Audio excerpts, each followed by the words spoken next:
Eu tenho o prazer de conversar sobre suporte ventilatório no Covid com dois médicos excepcionais. Ricardo Lima, chefe do CTI do Hospital Samaritano Botafogo e professor de cirurgia e terapia intensiva da Unirio. E Fernando Chacur, pneumologista do Hospital Procardíaco. Então, vou começar perguntando para o Ricardo como é que ele maneja o paciente com Covid que chega no hospital hipoxêmico. Nós temos uma interação muito grande com a emergência, né? A decisão muito dessa triagem passa para a negociação com a emergência. Você está dizendo um paciente hipoxêmico, eu entendo que é um paciente que já chegou com uma suspeita forte ou uma indicação prévia já de um exame positivo de Covid, em que o suporte de oxigênio, seja em repouso ou até em movimento, não está dando uma saturação ideal para ele, né? Esse doente, logicamente, na emergência já começa a iniciar um suporte de O2, seja por catéter, aí vai depender da resposta da saturação dele e é solicitada a vaga na unidade, né? Há uma sequência lógica, né, de oferta de oxigênio, isso faz parte de uma questão lógica, de você começar com um catéter de oxigênio, logicamente, se não for suficiente, você vai aumentar a concentração, e aí já utilizando uma máscara, né, concentradora, né, para dar esse suporte, essa melhora na saturação do paciente, e evidentemente, se isso não for dando resposta, você vai ter que evoluir esse paciente para um catéter de alto fluxo ou VNI, até depois para uma via aérea definitiva com a ventilação mecânica, né? Mas tudo vai ser acompanhado de acordo com a saturação que esse paciente... É óbvio que em volta disso tem um quadro clínico que acompanha, né? Às vezes o doente não sofre só da saturação, mas tem resposta inflamatória muito aguda, com outras disfunções, aí vai ter que ser avaliado junto com esse quadro de saturação. Fernando Chacur, você gostaria de comentar alguma coisa sobre esse assunto? Eu acho que é isso mesmo que o Ricardo falou, né? Assim, depende de paciente a paciente. O paciente que chega com esforço respiratório, ou seja, um trabalho respiratório alto e com hipoxemia, você pode às vezes oferecer direto um catéter de alto fluxo. Mas normalmente você tem uma sequência, você oferece, se o paciente está com hipoxemia, mas tem uma respiração com pouca utilização de musculatura acessória, com pouco esforço, você faz primeiro um catéter nasal, depois passa por uma máscara de não recirculação com reservatório, e depois passa para o catéter de alto fluxo, ou VNI, enfim, e aí pode chegar até a intubação. É como o Ricardo falou, acho que é de paciente a paciente, de avaliação clínica, que o médico que está recebendo esse paciente faz. E na experiência de vocês, o catéter nasal de alto fluxo, ele é disponível na maioria dos hospitais do Brasil? Então, Flávio, é uma tecnologia recentemente nova, né, assim, para nós, assim, então, não sei se na maioria dos hospitais do Brasil é disponível.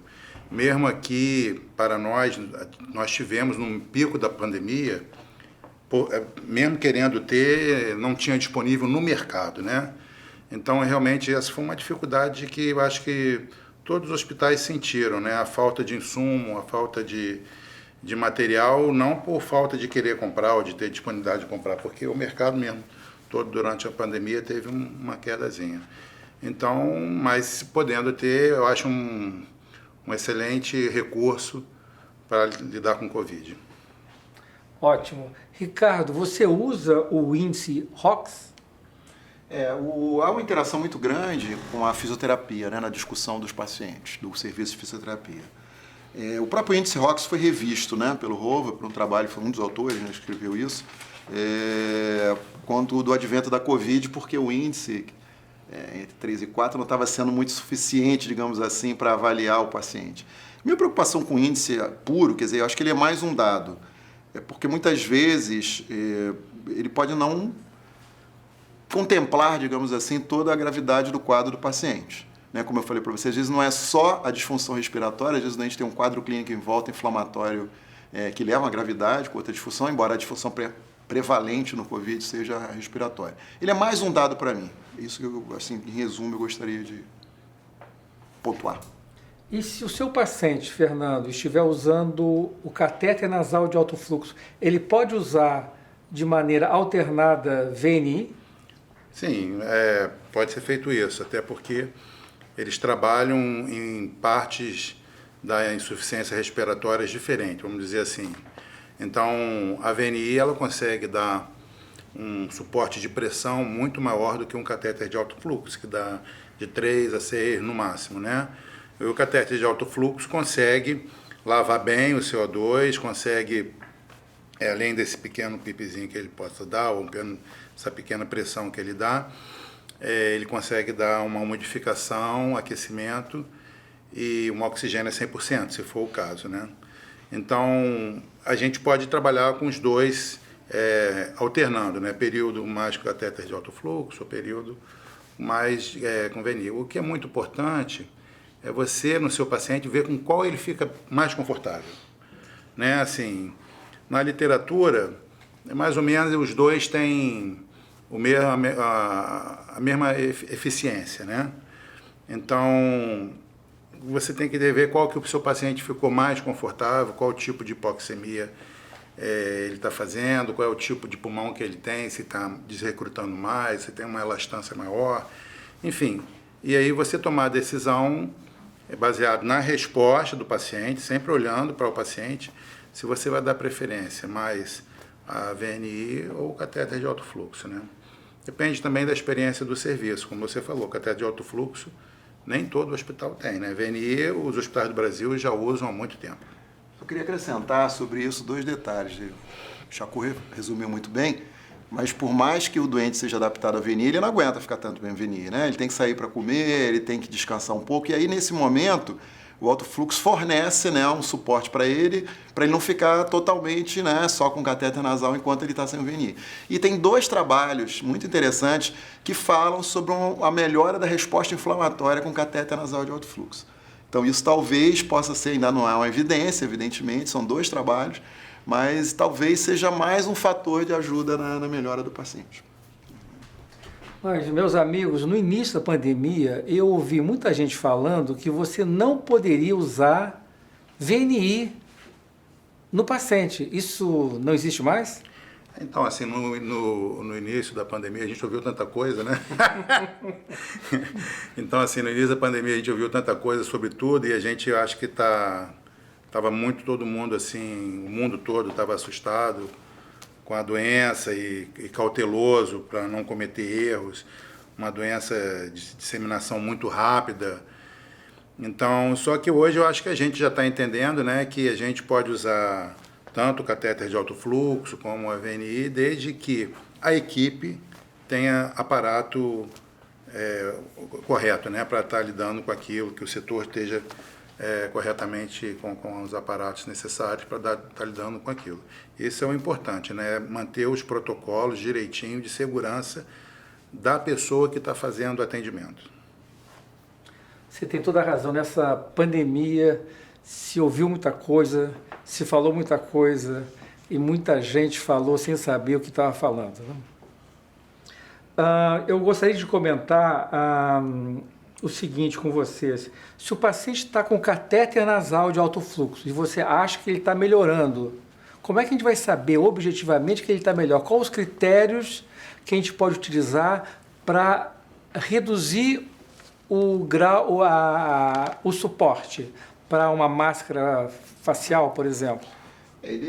Lógico que a gente tem que ver o grande guia, né? Vai ser logicamente a resposta à saturação e oxigenação desse paciente. Né? Se a gente estiver tendo uma resposta melhor da saturação dele, do oxigênio, e a gente puder diminuir, né? A gente vai diminuindo 20%, em termos de porcentagem, esse fluxo vai ser um guia para a gente. Logicamente, o esforço, né? Você vai olhar o doente como todo, examinar, ver o esforço. Melhorou a saturação, diminuiu o esforço, é sinal de que a gente pode caminhar para uma concentração menor, para um fluxo menor, e até chegar, de novo, né, ao início de uma máscara ou de um catéter. São os principais guias que a gente tem. Eu acho que é isso mesmo, assim, como em tudo na medicina, assim, a resposta clínica do paciente é que vai ditar, né?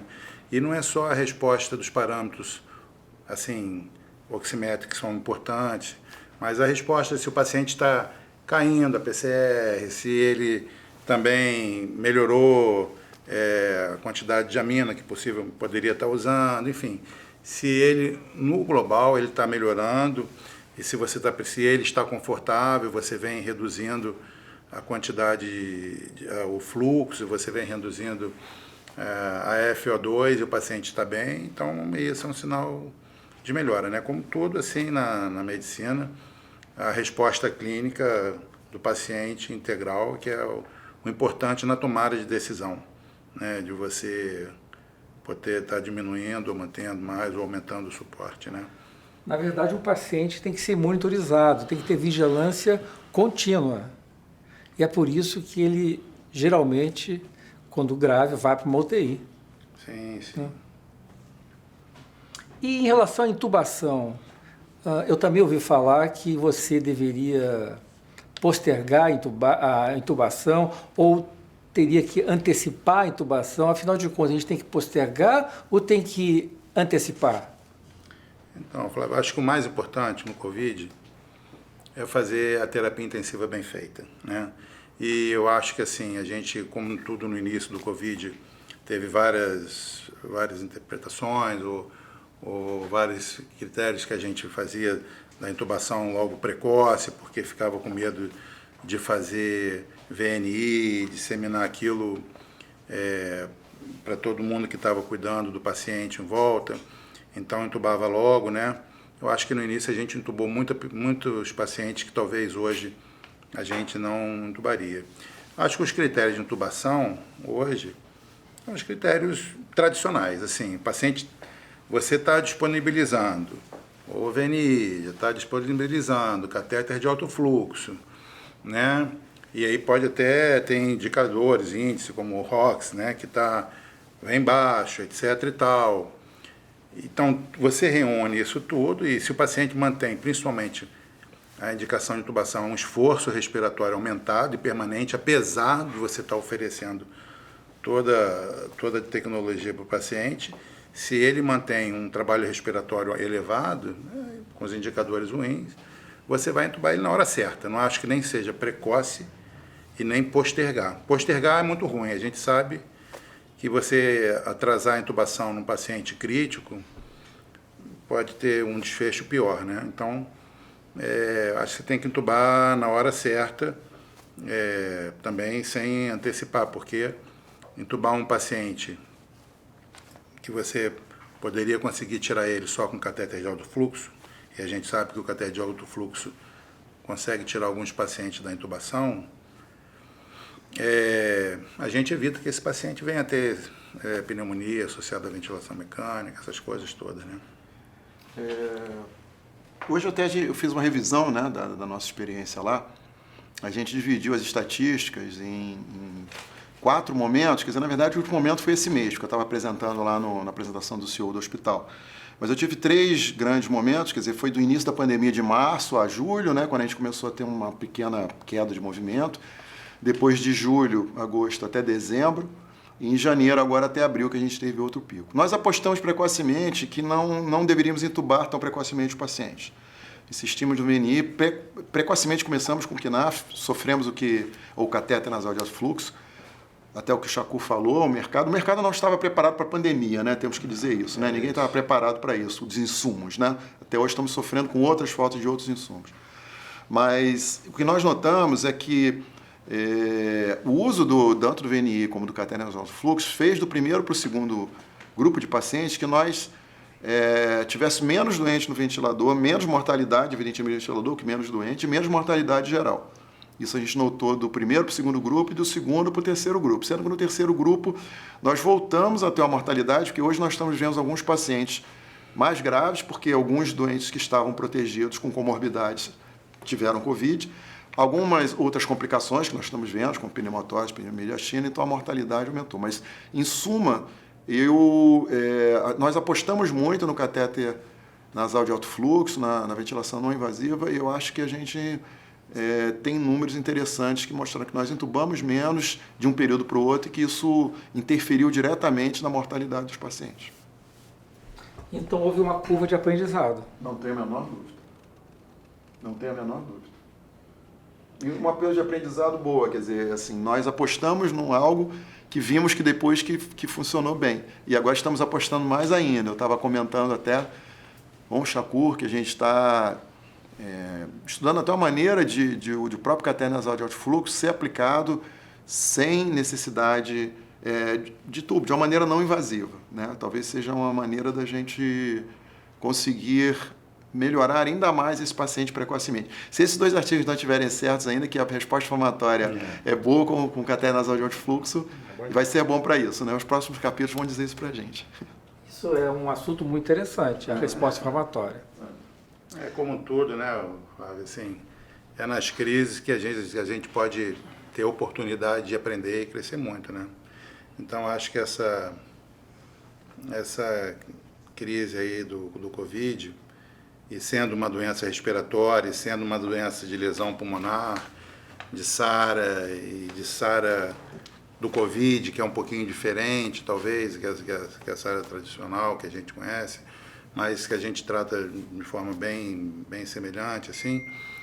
Mas tudo isso fez a gente, os hospitais, os serviços, assim, de bom nível, aproveitar isso como uma oportunidade de crescer. Então é exatamente isso. O catéter de alto fluxo, eu acho que entrou muito no nosso cenário de alguns anos para cá, de pouco tempo para cá, porque o Covid fortificou isso, né? A gente tem usado muito mais o catéter de alto fluxo do que usava 4, 5 anos atrás, né? Claro. Eu estava comentando isso, quer dizer, o catéter de alto fluxo, como eu falei, quer dizer, a gente optou de ser uma opção menos invasiva, né? Da gente poder fazer isso, quer dizer, a gente ventilar um paciente sem estar no tubo, né? Isso que é uma maneira que a gente está vendo agora, né? De como isso é importante, né? Como o alto fluxo pode funcionar como... E também a outra experiência que a gente tem é o óxido nítrico, né? O óxido nítrico, a gente inclusive também apostou também muito no óxido nítrico, tem tido uma melhora dos pacientes, quer dizer, aparentemente com isso, e também agora nós estamos tentando sim com o óxido nítrico utilizar ele de uma maneira até menos invasiva, de montar um circuito de uma maneira menos invasiva para os pacientes. Talvez o óxido nítrico, como a gente tem alguns colegas até aqui do PROC mostraram que o Covid é uma lesão, é uma doença que pode ser chamada até de lesão endotelial, né? De uma lesão endotelial. Talvez, como o óxido nítrico age diretamente no endotélio, talvez seja também uma outra resposta inflamatória que a gente possa melhorar, né? O tratamento do Covid, né? A gente está numa crise e, segundo um autor libanês radicado nos Estados Unidos, Taleb, você pode ter 3 respostas frente a uma crise. Os frágeis, eles desaparecem. Os resilientes, eles sofrem e se recuperam. Mas existe o antifrágil, que é o que depois da crise se torna melhor. Fernando e Ricardo, estou achando o máximo nossa conversa, porque eu estou aprendendo muito com vocês. Vocês já me convenceram que você entuba na hora certa, nem antes nem depois. Mas na hora de ventilar, você ventila o paciente como se fosse um não Covid? Ou você ventila da maneira que você ventila outros pacientes? Bom, eu acho que a estratégia assim, de ventilação invasiva, ela é igual para o paciente com Covid e para o paciente sem Covid, por outras doenças. Então, assim, a gente tem que manter estratégia protetora, a gente tem que manter o driving pressure abaixo de 15, a gente tem que manter a pressão platô abaixo de 30, preferencialmente abaixo de 28. Então, a gente tem que manter 6 ml, né, por quilo, podendo variar um pouquinho, mas tentando isso, né? Então, as estratégias de proteção da ventilação, eu acho que estão mantidas no Covid, né? As mesmas estratégias que a gente tinha antes, a gente usa agora na ventilação do Covid. Só queria acrescentar, eu concordo com o Shakur, mas só para ficar bem claro para quem não está assistindo, as estratégias de proteção são as mesmas, mas a doença pulmonar Covid, ela não é igual a SARA. Isso até é uma controvérsia muito grande, alguns autores discutem com especialistas, mas isso está muito bem. Ela não é a SARA, que nós começamos achando, né, a síndrome de angústia. SARA hoje é um termo ruim, né, porque ficou mal descrito, mas seria a síndrome de angústia respiratória do adulto, que nós conhecíamos classicamente da sepse, né, desenvolvimento pulmonar, que simplesmente era um recrutamento e alguns resolviam talvez uma exceção com prona e como recrutar melhor, mas não é. Assim, nitidamente ele não é. Tem um fator endotelial muito grande, né? Tem um fator não é só de hipoxemia, tem um fator de dificuldade na própria passagem do oxigênio para o vaso, né? Então não é tão simples. Se é que a síndrome de angústia já era complicada, ela não é tão simples assim. Parece um paradoxo, mas é um pouco mais complicado que a síndrome de angústia respiratória do adulto. E é muito individual, como a gente falou, né? A gente tem uma experiência também boa lá de usar a tomografia por bioimpedância, então a gente pôde ver muito isso, né, no início do paciente, que a gente colocava o paciente pronado ou fazia um recrutamento e o pulmão, apesar de estar expandido, não saturava bem por questões vasculares, endoteliais. E aí é que entra a história do óxido nítrico, né? Hoje a gente, praticamente, quando o doente não responde pós-intubação, que a gente já prona e coloca o ácido nítrico precocemente, porque a gente acha que consegue tratar, atingir duas maneiras diferentes. A gente recruta e a gente trata a questão do vaso, a questão endotelial, de uma maneira simultânea, e até da resposta inflamatória, como a gente já falou, né, se isso não tivesse sido respondido antes. Então, é interessante deixar isso claro. A estratégia protetora é igual a que a gente conhece, mas o COVID não é a síndrome de angústia respiratória do adulto.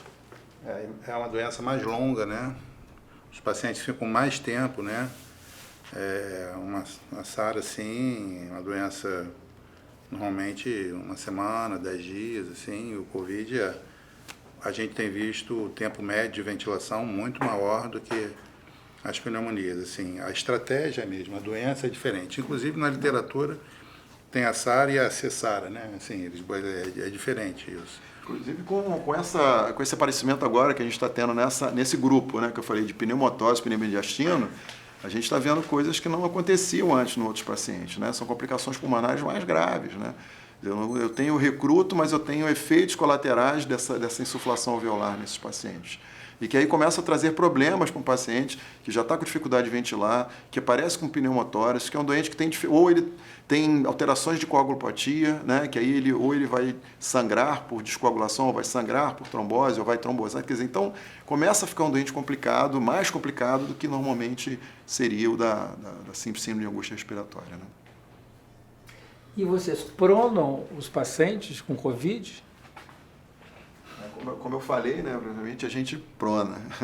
Até porque eu preciso melhorar. Esse doente tem a disfunção ventilatória é muito ruim, né? E a gente vê isso nitidamente. Normalmente o doente intuba-se, ele às vezes imediatamente apresenta uma relação PF muito baixa, a gente prona, e como a gente vê que mesmo pronando, quando despronava, digamos assim, esse pronto, quando voltava, os doentes não respondiam, porque eles melhoravam, ou até mesmo pronando não melhorava, a gente associou isso precocemente ao óxido nítrico, para tentar resolver o problema do alvéolo, do ponto de vista de recrutamento, e o problema vascular. E quando a gente voltasse à prona, pelo menos tem um fator de melhora, porque às vezes eles voltavam da prona e não respondiam bem, e você dizia, o que eu posso fazer mais, né? Já que eu deixei ele 24 horas em prona, com os riscos de complicação da prona, e eu não posso pronar ele imediatamente agora, ele não está melhorando.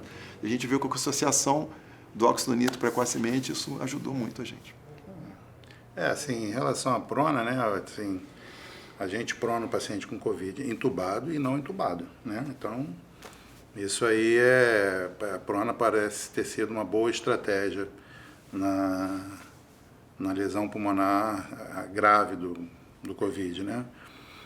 Então, todo mundo está usando, a gente tem visto isso. Agora, o que é importante na prona e o que é importante na ventilação é a equipe toda estar bem acostumado, bem alinhado. Então, não dá para você, por exemplo, fazer uma pronação com todo mundo em que a equipe não está alinhada com aquilo, porque sai o dreno, sai tubo, então a gente não pode oferecer dano ao paciente. Então, muito importante é os serviços que usam a prona, e no Covid a gente usa, estar todo mundo alinhado e treinado para fazer a pronação. Por exemplo, o paciente pode pronar e fazer uma parada cardíaca. Começa a massagear mesmo no dorso. Todo mundo tem que vir, está todo mundo alinhado, desvira o paciente e continua então as manobras. Então, muito importante na prona é isso, é você estar acostumado, alinhado com os processos bem definidos, processos de resposta da prona, a CO2 caiu, a 10 pontos, houve aumento de 20% da PF, tudo isso tem que estar muito bem desenhado e a equipe toda está falando a mesma linguagem, né? Porque não pode também, seja prona ou qualquer tipo de ventilação, é muito importante isso estar muito bem desenhado dentro do setor, porque não pode eu começar a fazer um tipo de ventilação, ele começar a fazer outro, a gente está falando linguagem diferente. Então isso, o que eu acho muito importante na ventilação, seja do Covid, ou seja fora, é os protocolos estarem bem desenhados. A equipe toda está alinhada, fisioterapia, enfermagem, médico, até os administrativos, para estar tudo acontecendo certinho, sem erro, porque é uma doença tão difícil, se a gente erra ainda, não dá. O treinamento é fundamental. O treinamento é fundamental. Até porque, um detalhe que eu vi, uma das coisas que eu posso dizer que Covid, as verdades vão mudando, né, temporariamente, é um negócio impressionante. Mas uma coisa que desde o início eu vi muito, ele castigou muito os obesos, e castiga muito os obesos. Os doentes com IMC alto estão tendo um prognóstico muito ruim. Então você imagina a gente pronando um paciente de 160, 170 quilos, como a gente já teve lá, né, ou com IMC de 40, 45. Então é uma manobra bem complicada, né? Mas depois com o a gente falou tudo, né? À medida que as pessoas vão treinando, a coisa começa a ser... E não é só um detalhe, eu vou pronar um paciente, maravilha, vai ser o paciente pronado. A gente prona 3, 4 no mesmo local, né? Então, você às vezes está pronando um, despronando o outro, pronando um, despronando o outro, então tem que ter realmente um treinamento, um team, né? Um treinamento de time, grupo, muito bom. E, Ricardo, assim, a gente vê assim, né? Vai pronar o paciente, a terapia toda se movimenta, porque mesmo que aquele leito, por exemplo, tenha um enfermeiro e um técnico, né? Na verdade, um enfermeiro e um técnico, o médico não consegue fazer a prona, né? Então são vários técnicos, às vezes mais de um enfermeiro, fisioterapeuta, médico coordenando, tudo bem posicionado, as posições bem... Você cuida do dreno, você cuida do tubo, você fica no controle, enfim, e para que não se tenha erro, né? Para que tudo saia direitinho. Você que gosta de trabalho de equipe, Flávio, que gosta de falar de recursos humanos, vai ser um bom exemplo para falar de recursos humanos, liderança, comunicação. Tomar de decisão. Prona é um exemplo... É um dos grandes exemplos. E prona pode complicar? Qual o problema da prona? O Chaco falou de um deles, né? Que a gente tem um evento que pode acontecer em qualquer paciente acontecendo pronado, que é a parada cardíaca, né? Graças a Deus eu não vi nenhuma, mas a gente, lembrando do ACLS, que você tem que manter o débito, né, imediatamente, e se a gente for esperar reunir o grupo para virar uma pessoa de 170 quilos no paciente e depois começar a massagear, vamos ter um ROS muito ruim. Então tem que se começar no dorso, até reunir a equipe, descobrir que melhorou alguma coisa do débito, que a equipe está pronta para virar mais rápido. Agora, o que é mais comum é a gente ter lesões cutâneas, né? Assim, por mais que você use recursos, a gente tem doentes idosos, com problema de vasculatura, aminas vasopressoras altas, baixo débito, e pronados, mesmo com recursos de proteção, você ter uma ponta ali, um osso ali que vai fazer uma lesão de pele. Isso tem que ser verificado pela enfermagem exaustivamente e ser reconhecido precocemente, tratado precocemente. Chaco, você faz broncoscopia no Covid? Pode fazer? É permitido? Permitido né? Assim, no início, como tudo no Covid, né? Ficou todo mundo com muito medo de broncoscopia. Os relatos que quem fazia broncoscopia tinha 8 vezes mais exposição, enfim, uma exposição muito grande, porque vaza o ar direto das vias aéreas. Então, no início a gente ficou com muito medo e ainda tem, né? Assim, eu já fiz várias vezes broncoscopia em Covid. A nossa equipe aqui do PRO e do Américas fazem broncoscopia em Covid, porque o Covid tem uma questão, assim, usa corticoide por muito tempo.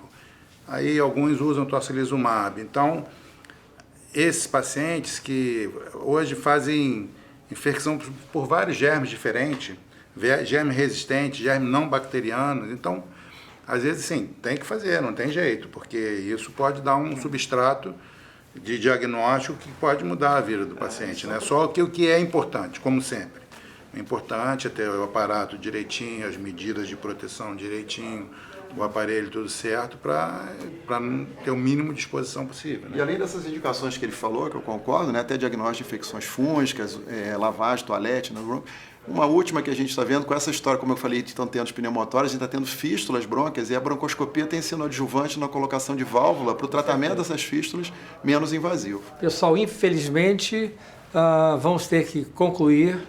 Eu tive o privilégio de conversar por meia hora com dois monstros da terapia intensiva e queridos amigos, o Ricardo e o Fernando.